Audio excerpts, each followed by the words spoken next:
I sat in a high-end coffee shop in downtown Austin, the glass reflecting a life I had built from nothing, and sitting across from me was the ghost who'd abandoned it. My mother, Stephanie. She hadn't seen me in 23 years, not since I was 9. Now she was here stirring a latte with my half-brother Logan, a 19-year-old stranger slouched beside her. She didn't ask about my life.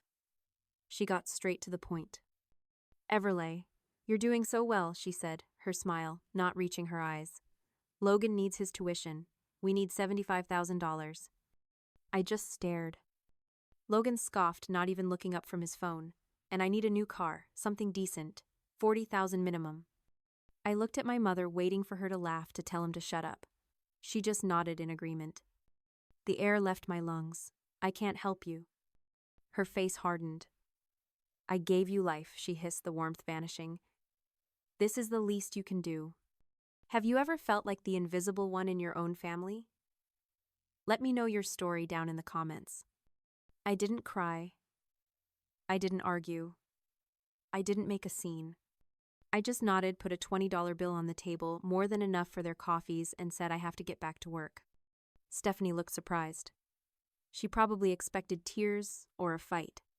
She probably had a whole script ready for how she would handle my emotional outburst. What she didn't realize is that I don't do emotional outbursts. I'm a cybersecurity analyst. I deal in data in patterns and finding the breach. And I had just identified a major one. I walked out of that cafe, got in my car, and drove straight to my condo. My hands were steady on the wheel. My breathing was even. But my mind was running 1,000 queries a second. How did she find me times check? Asterisk. How did she know how much I earned times check? Asterisk. How did she know I had the times capacity times to pay $75,000? I got to my apartment, locked the deadbolt, and went straight to my home office. I didn't pour a drink. I opened my laptop. Years ago, I'd moved my dad's entire business for the garage, his invoicing his parts, ordering his taxes onto a secure cloud accounting system. I did it so he wouldn't have to stress about the paperwork, so I could manage it for him from Austin. I set up the system. I wrote the code for the custom modules. And I built the security architecture. I knew every line of it. I typed in my admin credentials and pulled up the master access logs for his account. My heart wasn't pounding. It was cold, methodical. I filtered by logon event for the past 72 hours. There it was.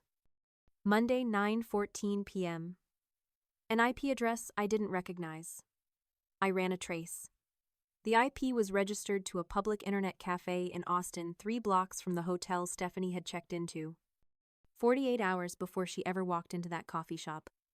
She hadn't just times asked times me for money. She had times investigated times me. But the breach was deeper than that. I kept digging.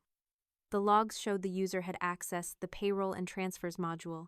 They had seen every monthly transfer I'd sent to my dad for the last 5 years. They had also accessed the user profile tab, which had my personal details, my full name, my email, my physical address. She hadn't times found times me. She had times hunted times me. And she hadn't just violated my trust. She had violated my times father's asterisk. She had hacked into the private business of the man she abandoned, the man who had stayed all to get leverage to extort their daughter. The betrayal was doubled. It wasn't just an attack on me. It was an attack on him. I looked at the keylogger on my desk, the one I used for penetration testing my own client's systems. I thought about the conversation at the cafe. The demand.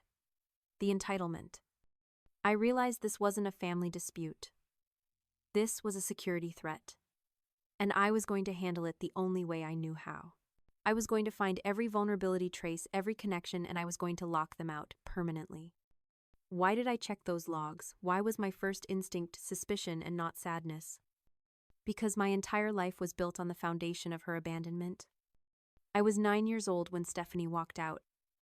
I didn't get a tearful goodbye or a long explanation. I just came home from school one Tuesday, and her closet was empty. The only thing she left behind was the faint scent of her perfume in the hallway and a pile of bills my father couldn't pay. My dad, Kenneth, was a good man, a great mechanic. But his small auto shop in Milwaukee was a relentless soul-crushing grind. He worked from before the sun came up until long after I was asleep. He'd come home smelling of grease and motor oil slumped down at our tiny kitchen table and just stare at the stack of invoices. Some days he'd clear maybe $75. $75. That was supposed to cover the mortgage on the shop, the lights at our house, and food for both of us. He never complained to me, but I saw the weight of it on his shoulders. I saw it every time he'd skip dinner claiming he ate at the shop just so I could have a full plate. I started working when I was 14. Babysitting stocking shelves at the corner store, any cash job I could find. I learned early that no one was coming to rescue us. If I wanted a different life, I had to build it myself line by line, dollar by dollar. School was my escape route. While other kids were worrying about parties, I was teaching myself to code. Math, logic, data, cybersecurity. It just clicked with me. It was logical. It was about finding vulnerabilities, protecting systems of intrusion. The irony wasn't lost on me. That scholarship wasn't just a piece of paper. It was my exit visa. It got me to Austin. It got me this career. The day I got my first real paycheck as a cybersecurity analyst, I sat in my new empty apartment and cried. Then I opened my laptop and set up an automatic transfer. $1,000 a month straight to my dad's account. He never asked for it. In fact, he argued against it. He'd call his voice rough with emotion and say, "Everly, this is your money. You earned this." But he didn't understand.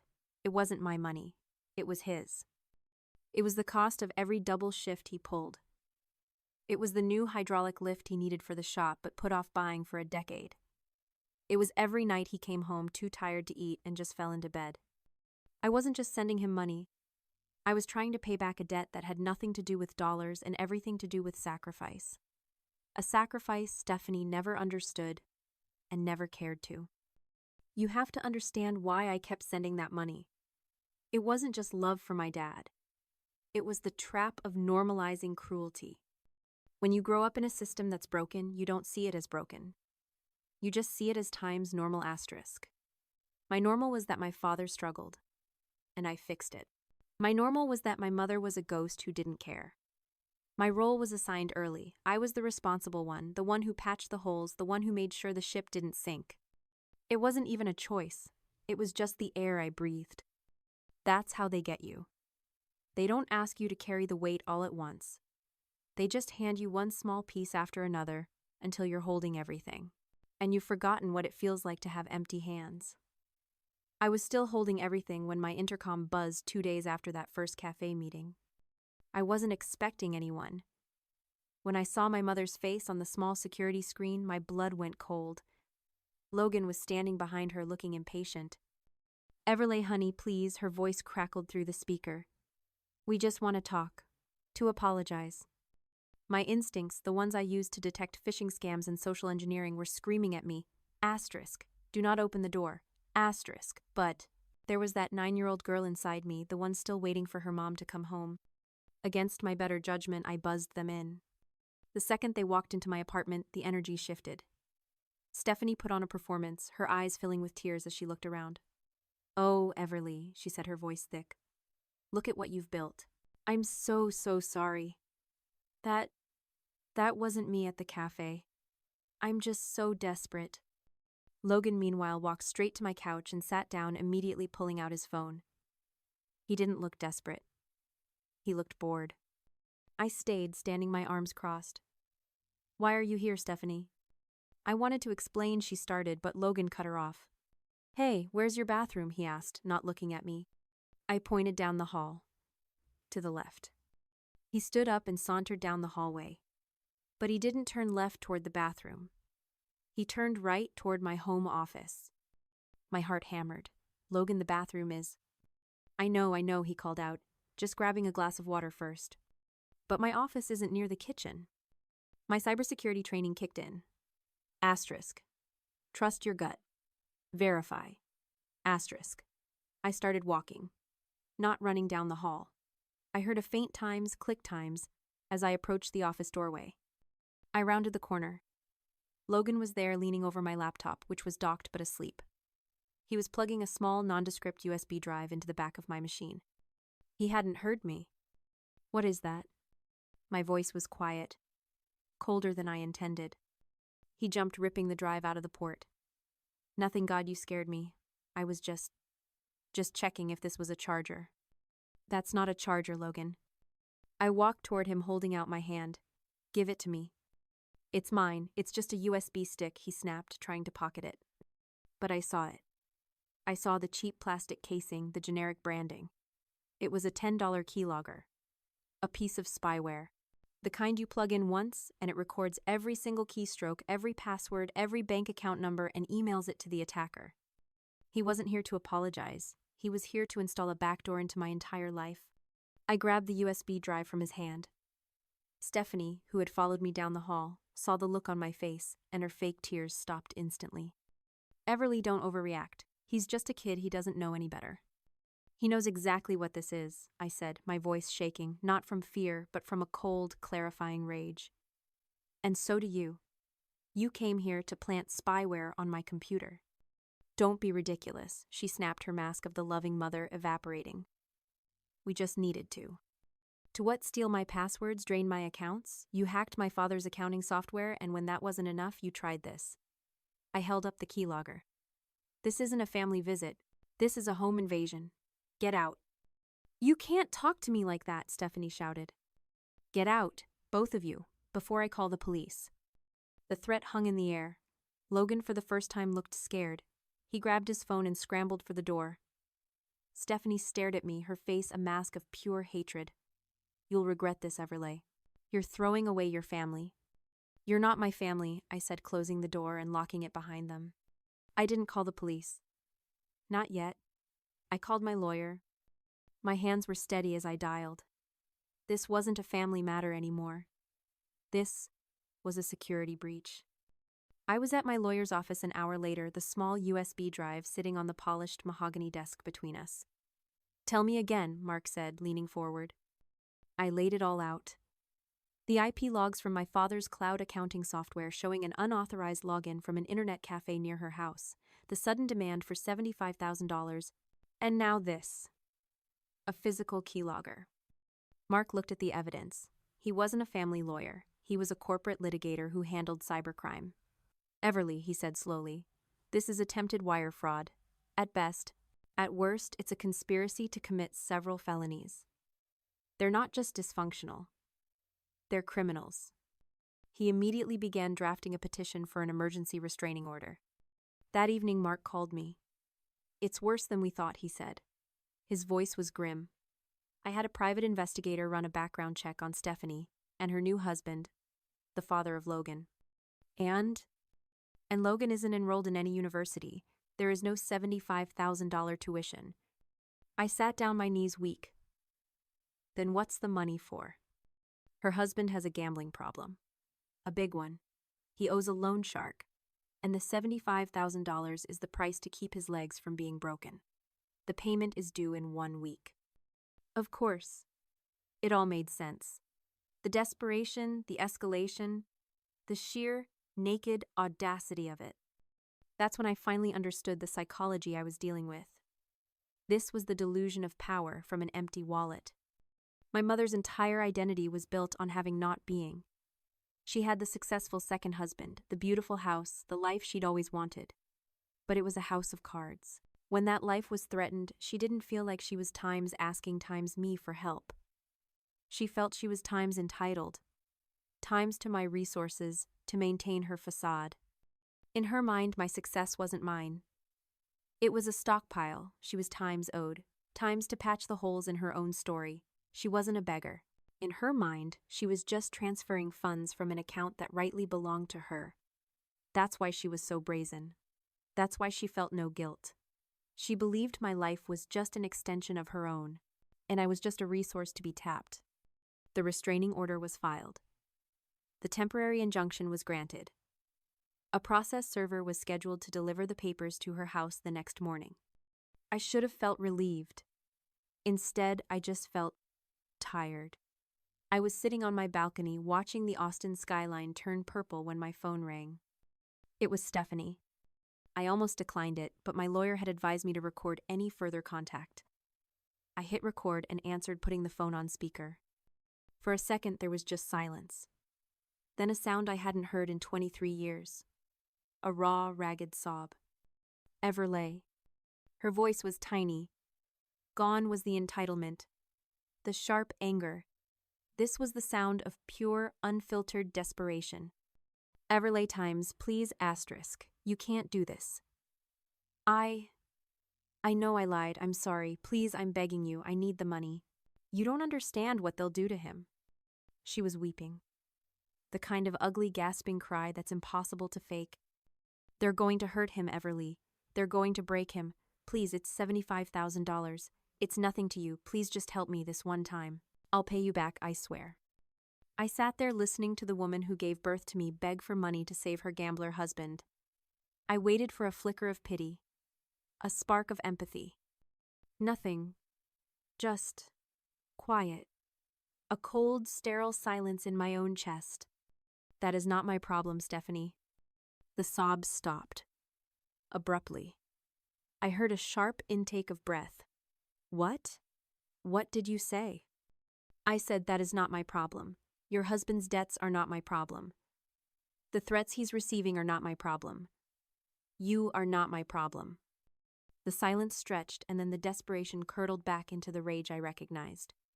How can you be so cold? She shrieked, her voice cracking. I am your times, mother. Times I gave you times. Lifetimes. You owe me this. You owe me. There it was, the final desperate trump card, the one she thought was a checkmate. I leaned forward, my voice as calm and clear as the evening air. My mother left when I was 9 years old. She left me with a good man who worked his fingers to the bone in a garage smelling of oil and despair while she went off to build a new life. I paused, letting the words land. You aren't my mother, Stephanie. You are just a woman I used to know. Do not ever call me again. I hung up. I didn't wait for a reply. I didn't wait for more screaming or crying. I simply pressed the red button. Then I opened my contacts, found her name, and pressed block this caller. The restraining order would be served in the morning. She couldn't call, she couldn't text, she couldn't show up. She was finally locked out of my life, just as she had locked me out of hers. The aftermath was quick and quiet. The restraining order was served. Stephanie and her husband, unable to pay their debts, filed for bankruptcy. They lost the house. Logan, I heard, was forced to get a job at a fast food restaurant to help cover their rent on a small apartment. My Aunt Patricia, my mother's sister, called me about a month later. Her voice was heavy with a kind of weary sadness. Everlay, she said, I heard what happened. And I need to apologize. For what? For not saying anything sooner. Stephanie. She's been like this her whole life. Twisting things, using people, always making herself the victim. We all just learned to manage it. To walk on eggshells. We never thought she'd go this far. I'm so sorry, honey. We should have protected you. Her words were a balm on a wound I didn't even know was still bleeding. It wasn't just me. I wasn't crazy. After the call, I sat at my laptop and looked at my bank account. The $20,000 Stephanie had tried to transfer was still there, safe. For a moment, I just stared at the number. It felt heavy.